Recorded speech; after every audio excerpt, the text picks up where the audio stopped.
बातों सी मीठी, कहानी सी झूठी, घड़ी घड़ी विश्राम, जाने सीताराम। शक्कर का घोड़ा, शक्कर पारे की लगाम। इसी तरह एक बंजारे की मोदी जी कहने लगे कहानी। एक बंजारा अपने घोड़े को बहुत प्यार करता था। एक दिन की बात है, उस दिन बंजारा घोड़े पर बैठकर कहीं जा रहा था।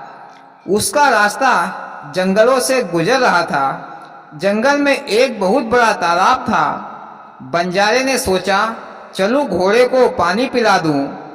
वह तालाब के किनारे गया और घोड़े को जी भरकर पानी पिलाया।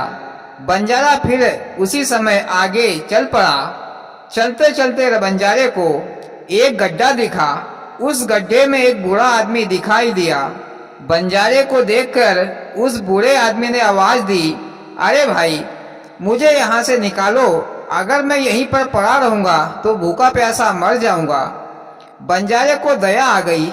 उसने बूढ़े आदमी को गड्ढे से बाहर निकाला। बूढ़े आदमी ने कहा, भैया तुम बहुत ही भले आदमी हो। मैं यहीं पर पास में ही रहता हूँ। लोग मुझे बाबा कहकर बुलाते हैं। मैं घास काटते समय धोखे से इस गड्ढे में गिर पड़ा था। तुम न आते तो न जाने कब तक मैं यहीं पर पड़ा रहता।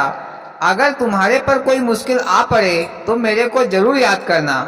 मैं अवश्य ही तुम्हारी मदद करूंगा। इतना कहकर बाबा अपनी झोपड़ी की ओर चला गया।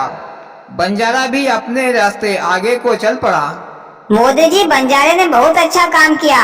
दूसरे लोगों की मदद करते रहना चाहिए, ये बहुत अच्छी बात है। फिर आगे क्या हुआ मोदी जी? क्या बंजारे को उस बूढ़े आदमी की मदद की जरूरत पड़ी? हाँ भैया, मैं बताता हूँ।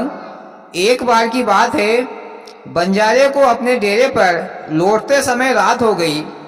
सूना रास्ता, साय साय चलती हवा और बियाबान जंगल। बंजारा चौकन्नी निगाह किए घोड़े पर बैठकर जा रहा था। अचानक क्या देखा कि पेड़ के नीचे एक आदमी खड़ा है। उस आदमी ने बंजारे से कहा, अरे भाई, इतनी रात में कहाँ जा रहे हो, वो भी जंगल की राह से, और वो भी अकेले। अरे कहीं इस जंगल में कोई खतरनाक जानवर मिल जाए तो क्या करोगे? फिर बंजारे ने कहा, करूं भी तो क्या करूं, डेरे पर तो मुझे जाना ही होगा। वह आदमी बोला, मेरा गांव पास में ही है, चलो मेरे साथ, रात भर यहीं पर रुकना। सुबह जब हो जाएगी तो अपनी राह ले लेना। बंजारे ने कहा, पर तुम्हें बेकार में ही परेशानी होगी। तो वह आदमी बोला कि इसमें परेशानी की क्या बात है, तुम मेरे घर को कहीं उठाकर साथ में नहीं ले जाओगे। फिर बंजारा उस आदमी की मीठी मीठी बातें सुनकर उसके साथ चला गया। उस आदमी ने बंजारे को अपने घर ले जाकर खूब आव भगत की। घोड़े को भी एक खूंटे से बांधा, घोड़े को भी दाना पानी खिलाया, बंजारे को खाट पर सुलाया और स्वयं जमीन पर सो गया।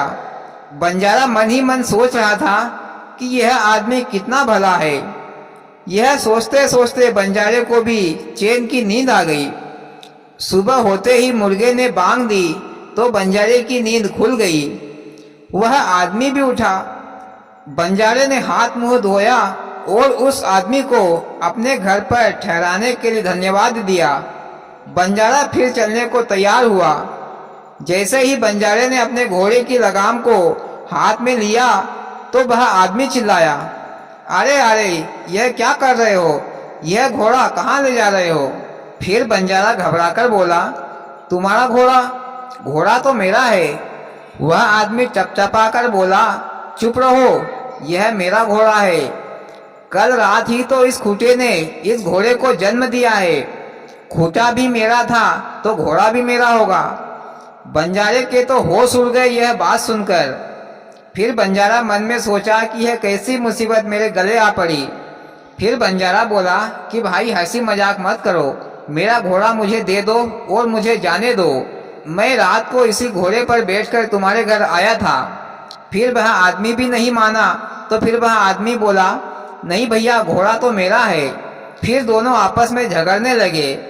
बंजारा कहता कि घोड़ा मेरा है, वह आदमी कहता कि घोड़ा मेरा है। दोनों का झगड़ा सुनकर उस आदमी के दोनों पड़ोसी भी आ गए।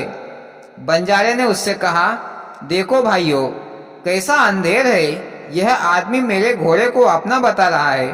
बंजारे को क्या मालूम था कि वह आदमी और उसके दोनों पड़ोसी ठग थे, मिलजुल कर सीधे साधे लोगों को ठगते थे। उन दोनों पड़ोसियों ने उस आदमी की हाँ में हाँ मिलाई और बंजारे को डरा धमका कर भगा दिया। मोदी जी, अब क्या बंजारे को अपना घोड़ा नहीं मिल पाएगा क्या? अब क्या घोड़ा उसी आदमी का हो गया? हाँ भैया, मैं बताता हूँ। मुसीबत का मारा बंजारा हैरान परेशान था, क्या करे क्या नहीं करे। फिर बंजारे को उस बूढ़े बाबा की याद आई। वह जंगल में तालाब के पास पहुंचा। फिर बंजारे ने बाबा को पुकारा।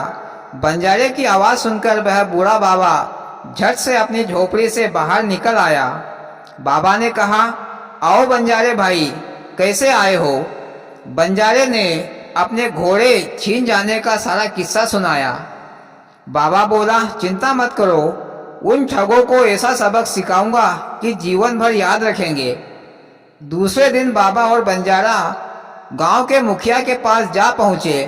फिर बंजारे ने अपनी सारी बात मुखिया जी को बताई और घोड़ा वापस दिलाने की विनती की। फिर मुखिया जी ने घोड़े समेत उस ठग को बुलाया। मुखिया ने ठग से पूछा, तुमने बंजारे का घोड़ा क्यों ले लिया है? ठग ने कहा, मुखिया जी, घोड़ा तो मेरा है, कल रात को ही मेरे खूंटे ने इसे पैदा किया है। इस बात के कई गवाह हैं।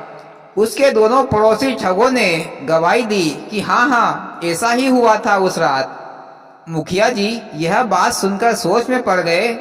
मुखिया जी जानता था कि ये लोग चोर और ठग हैं, पर मिलजुल कर झूठ बोल रहे हैं और गवाही देने के कारण बचे रहते हैं। बूढ़े बाबा यह सब देख रहा था।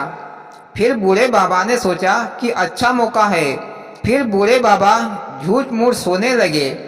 फिर मुखिया जी ने बूढ़े बाबा को जगाकर पूछा, तुम किस लिए आए हो और सो क्यों रहे हो?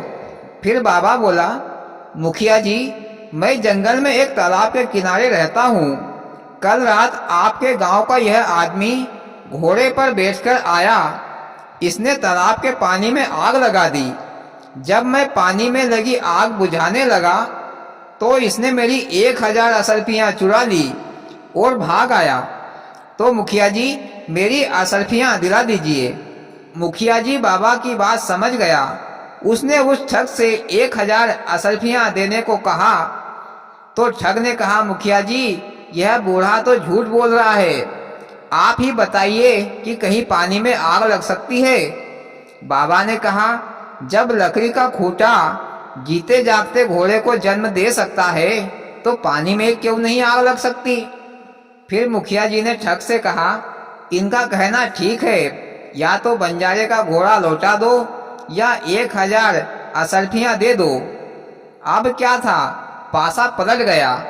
फिर पछताकर उस ठग ने बंजारे को घोड़ा लौटा दिया। फिर मुखिया जी ने ठगों को उस गांव से बाहर निकलवा दिया। फिर बंजारे ने बाबा की चतुराई की बड़ाई की और अपने डेरे पर लौट आया। जैसे बना बंजारे का काम, वैसे बने सबके काम। इतना कहकर मोदी जी की खत्म कहानी। वाह मोदी जी, क्या कहानी सुनाई, सुनकर मजा आ गया। और भाइयों, आपको कैसी लगी कहानी? अच्छी लगी हो तो प्लीज वीडियो को लाइक और चैनल को सब्सक्राइब जरूर करें। भोलेनाथ सबके साथ।